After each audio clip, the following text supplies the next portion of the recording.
Haleluya, salam damai sejahtera di dalam cinta kasih daripada Bapa kita Tuhan Yesus Kristus. Hanya rahmat dan anugerah Tuhan Bapa Ibu dipelihara sama Tuhan sampai Senin pagi hari ini 3 November 2025. Minggu pertama Senin ini saudari dia pelihara. Oh, terima kasih kepada Tuhan Yesus.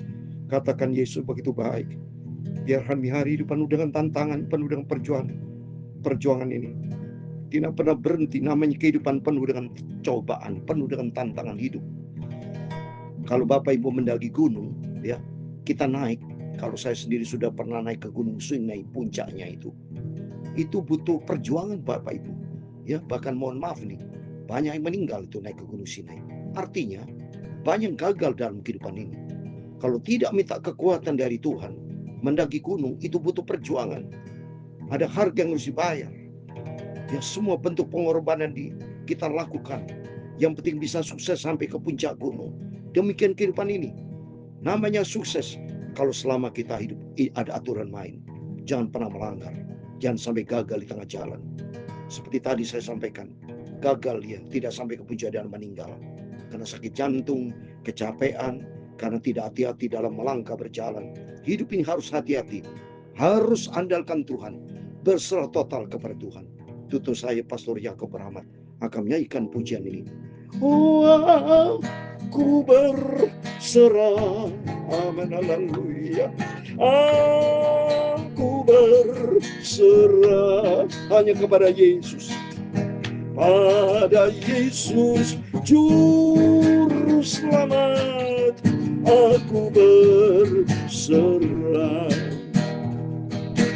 Ku serahkan semuanya hanya pada Yesus Tuhanku. Ku tak sanggup jalan sendiri tanpa Yesus besertaku. Amin, haleluya. Aku berserah, amin, haleluya. Aku berserah, amin, haleluya. Pada Yesus Juru Selamat, aku berserah. Di dalam Mazmur pasal 37 ayat yang 5, demikianlah firman Tuhan. Serahkanlah hidupmu kepada Tuhan dan percayalah kepadanya, dan Dia akan bertindak. Ya Tuhan, punya mula kebesaran dan kejayaan, kehormatan, kemasyuran dan keagungan, ya segala-galanya di langit dan di bumi. Ya Tuhan, punya mula kerajaan, dan Kau yang tertinggi itu melebihi segala-galanya sebagai kepala. Sebab kekayaan dan kemuliaan berasal daripadamu ya Tuhan. Dan Engkaulah yang berkuasa atas segala-galanya. Dalam tanganmu lah kekuatan dan kejayaan. Dalam tanganmu lah kuasa membesarkan dan mengukuhkan segala-galanya. Sekarang ya Allah kami, di dalam nama Tuhan Yesus Kristus, kami bersyukur kepadamu dan memuji nama-Mu yang agung itu. Itulah Tuhan Yesus Kristus. Tuhan, sucikanlah hidupku pagi ini untuk firman-Mu ya Tuhan. Ampunilah semua dosaku, sucikanlah hidupku dalam nama Tuhan Yesus. Pagi ini kami siap untuk baca firman Bapa. Dalam nama Tuhan Yesus kami sudah berdoa mengucap syukur. Amin, amin. Selamat pagi. Hanyalah rahmat dan anugerah Tuhan Bapak Ibu bersama saya dipelihara sungguh. Selalu saya ingat cintanya Yesus. Selalu kita mau ingat Yesus, saudara. Sebab tidak ada pegangan hidup kita selain hanya Dia. Satu-satunya Tuhan Juru Selamat. Sebab sudah terbukti. Selalu ada penyertaan Tuhan. Kalau tidak ada penyertaan Tuhan, kita adalah orang yang malang dan gagal. Tapi karena penyertaan Tuhan, Bapak Ibu senantiasa sehat. Itu mari selalu kita berharap sama Tuhan. Dan kalau seandainya Bapak Ibu di antara punya pergumulan, jangan pernah mengomel, jangan pernah nyalakan siapapun. Lebih bagus kita rendah hati, datang kepada Tuhan, serahkan kata firman Tuhan, Mazmur 37 ayat 5. Serahkanlah hidupmu kepadanya dan percayalah kepadanya, dan Dia akan bertindak. Dia akan memunculkan kebenaranmu seperti terang, hakmu seperti siang. Amin. Mari kita mau berdiam diri, mau selalu dekat dengan Yesus, rendah hati, penuh dengan ucapan syukur, terus tidak pernah berhenti berharap kepada Tuhan, berserah total kepada Tuhan. Tuhan akan memberkati kita semua. Amin, puji Tuhan. Mari kita kembali kepada firman Tuhan. Kita membaca sekali lagi, puji Tuhan, setiap pagi kita baca perjanjian lama. Sekarang ayat pasal 31, satu pasal penuh dari ayat 1 sampai 40 ini. Ayub lagi membela diri, tidak pernah bersalah. Saya akui Ayub ini stres berat, saudara ya. Saya sendiri termasuk Bapak Ibu kalau punya pengalaman percobaan hidup yang seberat Ayub mungkin tidak kuat juga. Tapi dalam arti kalau tidak kuat ini ya, jangan sampai kita bunuh diri atau kita nyalakan Tuhan, bukan ya. Artinya betul-betul kita sangat-sangat sedih menghadapi hidup yang penuh dengan tekanan yang luar biasa ini. Mari kita mau baca ayat pasal 31. Aku telah menetapkan syarat bagi mataku. Masakan aku memperhatikan anak darah? Karena bagian apakah yang ditentukan Allah dari atas? Milik pusaka apakah yang ditetapkan Yang Maha Kuasa dari tempat yang tinggi? Bukankah kebinasan bagi orang yang curang dan kemalangan bagi yang melakukan kejahatan? Nah, ini Ayub ngomel, saudara. Dia sendiri merasa tidak bersalah, ya. Jadi orang bersalah itu seperti bukankah kebinasan bagi orang curang. Jadi orang curang kan salah, ya. Jadi pasti kebinasaan. Termasuk kemalangan bagi melawan kejahatan. Nah, sedangkan Ayub dia pikir kenapa dia mengalami kemalangan, mengalami cobaan hidup, apakah dia bersalah, apa dia bercurang. Nah, seperti soal begitu. Padahal dia sendiri merasa tidak bersalah. So, nanti kita lanjutkan ya. Bukankah Allah yang mengamat-amati jalanku dan menghitung segala langkahku? Nah, coba ini. Jadi merasa dirinya benar, mau soal itu seperti soal tidak adil begitu ya. Padahal sebetulnya ini ujian bagi Ayub ya. Memang hidup ini penuh tantangan. So, mari nanti saya mau kasih ayat tentang cobaan hidup itu seperti apa ya. Mari kita membaca lanjutkan ya saudara. Ayat yang kelima. Jikalau aku bergaul dengan dusta atau kakiku cepat melangkah tipu daya, biar aku ditimbang di atas neraca yang teliti, maka Allah akan mengetahui aku tidak bersalah. Wah ya benar kan? Jadi ngaku dirinya, Ayub ngaku tidak bersalah ya. Seperti ini seolah-olah dia membela diri, betul ya. Jikalau langkahku menyimpang dari jalan dan hatiku menuruti pandangan mataku dan noda melekat pada tanganku, maka biar apa yang kutabur dimakan orang lain dan biar terjatuh apa yang tertumbuh bagiku. Jadi kalau dia salah ada hukum tabur tuh terima. Tapi dia merasa kok diginikan gitu. Nah, seperti begitu saudara ya. Jikalau hatiku tertarik kepada perempuan dan aku menghadang di pintu sesamaku, maka biarlah istriku menggiling bagi orang lain dan biarlah orang-orang lain meniduri dia. Jadi dia merasa tidak pernah tuh nyelakain, nidurin perempuan atau berzina atau selingkuh. Dia kelihatan tidak melakukan demikian saudara ya. Karena hal itu adalah perbuatan mesum, bahkan kejahatan yang patut dihukum oleh hakim. Nah, jadi dia memang tidak melakukan demikian ya. Sesungguhnya itulah api yang memakan habis dan menghanguskan seluruh hasilku. Jikalau aku mengabaikan hak budakku laki-laki atau perempuan, dan ketika mereka berperkara dengan aku, apakah dayaku kalau Allah bangkit berdiri? Kalau ia mengadakan pengusutan, apakah jawabku kepadanya? Bukankah ia yang membuat aku dalam kandungan, membuat orang itu juga? Bukankah satu juga yang membentuk kami dalam rahim? Jadi kesimpulan saya ini, memang Ayub itu benar-benar hidupnya benar, saudara, miring-miring dia. Sampai dia berani ngomong begitu, ya. Saya tahu persis pasti memang Ayub itu benar. Tapi ini ujian, saudara. Ya ujian, memang Tuhan izinkan. Buat siapa? Buat Ayub pribadi dan kita semua. Supaya kita semua bagaimana?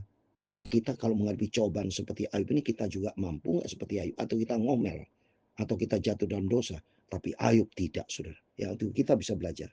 Ya, ayat 16. Jikalau aku pernah menolak keinginan orang-orang kecil, menyebabkan mata seorang janda menjadi pudar, atau memakan makananku seorang diri, sedang anak yatim tidak turut memakannya, malah sejak mudanya aku membesarkan dia seperti seorang ayah, dan sejak kandungan ibunya aku membimbing dia. Jadi betul Ayub selama hidupnya berbuat baik, saudara. Ya, banyak menolong orang, ya. Ini contohnya seperti tadi disebutkan. Jikalau aku melihat orang mati karena tidak ada pakaian, atau orang miskin yang tidak mempunyai selimut, dan pinggangnya tidak meminta berkat bagiku, dan tidak dipanaskan tubuhnya dengan kulit bulu dombaku, jikalau aku mengangkat tanganku melawat anak yatim, karena di pintu gerbang aku melihat ada yang membantu aku, maka biarlah tulang belikatku lepas dari bauku, dan lenganku dipatahkan dari persediaannya. Karena celaka yang daripada Allah menakutkan aku, dan aku tidak berdaya terhadap keluhurannya. Jikalau aku menaruh kepercayaan kepada emas, dan berkata kepada kencana, engkaulah kepercayaanku. Jikalau ku bersuka cita karena kekayaanku besar, dan karena tanganku memperoleh harta benda yang berlimpah-limpah. Memang kenyataan Ayub ini kaya, so. Ya, dia punya kekayaan yang dahsyat, kekayaanku besar. Dia ngaku bahwa dia berkatnya berlimpah-limpah. Jikalau aku pernah memandang matahari ketika ia bersinar, dan bulan yang beredar dengan indahnya, sehingga diam-diam hatiku terpikat dan menyampaikan kecukupan tangan kepadanya. Hal itu juga menjadi kejahatan yang patut dihukum oleh hakim, karena Allah yang di atas telah kuingkari. Wah, dia betul-betul dia hormat sama Tuhan, ya. Dia ngaku dirinya, ya. Apakah aku bersuka cita karena kecelakaan pembenciku, dan bersorak-sorai bila ia ditimpa malapetaka? Aku takkan membiarkan mulutku berbuat dosa, menuntut nyawanya dengan mengucapkan sumpah serapah. Ini ngaku dia bahwa dia tidak pernah. Aku takkan membiarkan mulutku berbuat. Jadi dia betul jaga hati-hati, sudah. Ya, baru kali ini menghadapi cobaan yang begitu berat, sampai dia bilang aku tidak bersalah, ya.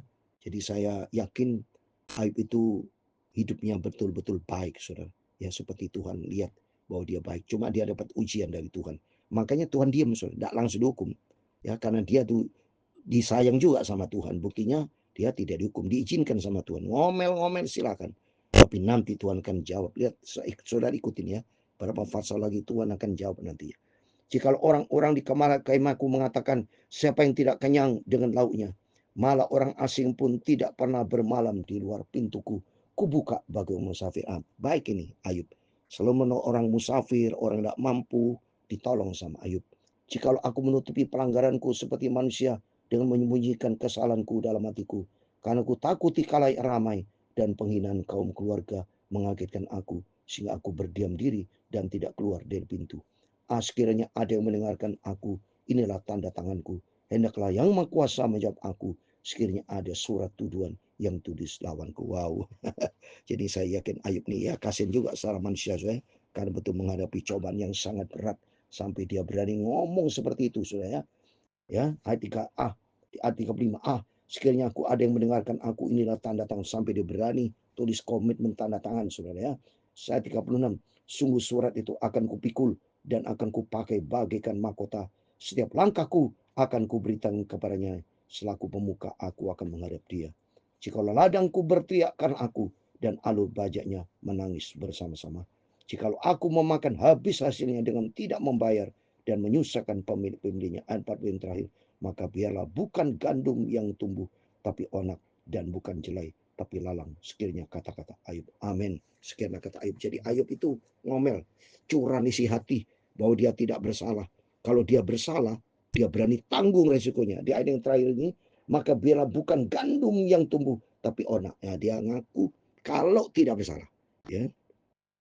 Tapi menurut saya ini memang Ayub itu sungguh-sungguh dia hidup baik, saudara, ya. Jadi secara pribadi hidupnya berkenan sama Tuhan pribadi.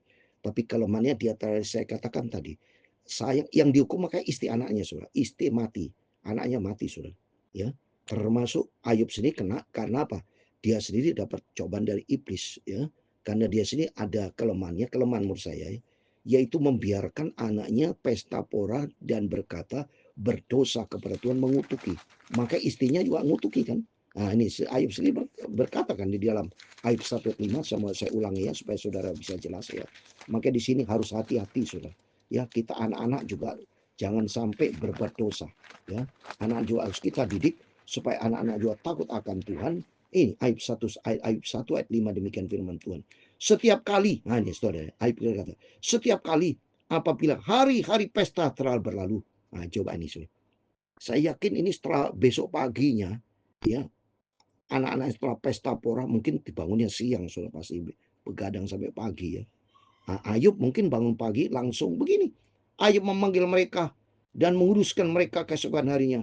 Pagi-pagi bangunlah Ayub lalu mempersembahkan korban bakaran sebanyak jumlah mereka sekalian. Jadi kalau ada 7 korban bakaran, sebab pikirnya mungkin anak-anakku sudah berbuat dosa dan telah mengutuki Allah di dalam hati. Demikian dilakukan Ayub senantiasa. Dilakukan tiap hari. Tidak pernah ditegur, saudara. Tidak ada ayat Ayub negur anak-anaknya. Tidak pernah. Jadi saya yakin Ayub ini begitu memanjakan anak-anaknya. Mentang-mentang memang kaya, saudara. Inilah. Jadi diincar sama iblis, saudara. Diincar sama iblis. Makanya kita ini hati-hati ya. Jadi kalau kita diberkati, jangan seenaknya kita pesta pora, seenaknya tanpa dekat dengan Tuhan. Lebih bagus berkat-berkat yang kita terima. Menurut pandangan saya ya. Lebih bagus kita persembahkan buat pekerjaan Tuhan. Atau bagi orang yang tidak mampu, saudara. Itu, karena itu yang dikehendaki Tuhan. Supaya kita memberi makan seperti di dalam Amsal halaman 22 ya. Jadi supaya kita lebih bagus memberi berkat, saudara, ya, kepada orang yang tidak mampu. Kita berbelas kasihan seperti Yesus. Milikilah sifat seperti Tuhan Yesus ya. Dikatakan demikian, saudara. Ya. Ayub, bukan Ayub ya. Amsal 22 ayat yang ke-9. Orang yang baik hati akan diberkati karena ia membagi rezekinya dengan si miskin. Nah ini ya, ini Amsal Sulaiman 22 ayat yang ke-9. Jadi kalau kita merasa diberkati sama Tuhan, mari kita sebaiknya, saran saya, sebaiknya kita memberkati orang tidak mampu buat pekerjaan Tuhan banyak daripada dihambur-hamburkan tuh hal yang sia-sia menurut saya. Pesta pera boleh, tapi yang wajar, jangan berlebihan. Jangan sampai sombong, apalagi berbuat dosa. Jangan. Tapi mari kita mesrakan hidup kita dalam tangan Tuhan. Biar sepanjang hari ini, apapun aktivitas kita, berserah total kepada Tuhan. Yesus sandaran kita. Tempatkan Tuhan menjadi andalan yang utama. Sehingga kita melangkah, jangan melangkah sendiri, tapi melangkahlah selaras dengan firman Tuhan. Cari perkenan Tuhan, sehingga hidup kita menyenangkan hati Tuhan. Ingat saudara, berkat yang kita terima bukan dari kita, itu dari Tuhan. Pergunakan untuk kemuliaan Tuhan. Amin. Tuhan memberkati kita semua. Aku berserah. Amin. Haleluya. Aku berserah. Amin. Haleluya. Ada Yesus Juru Selamat. Aku berserah. Amin. Haleluya. Aku berserah. Amin. Haleluya. Tuhan memberkati engkau dan melindungi engkau. Tuhan menyinari engkau dengan wajahnya dan memberi engkau kasih karunia. Tuhan menghadapkan wajahnya kepadamu dan memberi engkau damai sejahtera. Bapa kami di surga, dikuduskan namamu, datanglah kerajaanmu, jadilah kehendakmu di bumi seperti di surga. Berikanlah kami pada hari ini makanan kami yang secukupnya, dan ampunilah kami akan kesalahan kami, seperti kami juga mengampuni orang bersalah kepada kami. Dan jangan membawa kami ke dalam pencobaan, tetapi lepaskanlah kami daripada yang jahat, karena Engkaulah yang mempunyai kerajaan dan kuasa dan kemudian sampai selama-lamanya. Amin, amin. Selamat pagi. Sebelum Bapak Ibu beraktivitas Senin Minggu yang pertama 3 November 2025, berserah total kepada Tuhan, berjaga dan berdoa. Mari ucapkan syukur kepada Tuhan. Kalau Tuhan memberkati kita, belajar kita memberi, itu semua hidup berkenan di hadapan Tuhan. Tuhan memberkati Bapak Ibu Saudara semua. Tuhan bersama kita. Immanuel. Amin.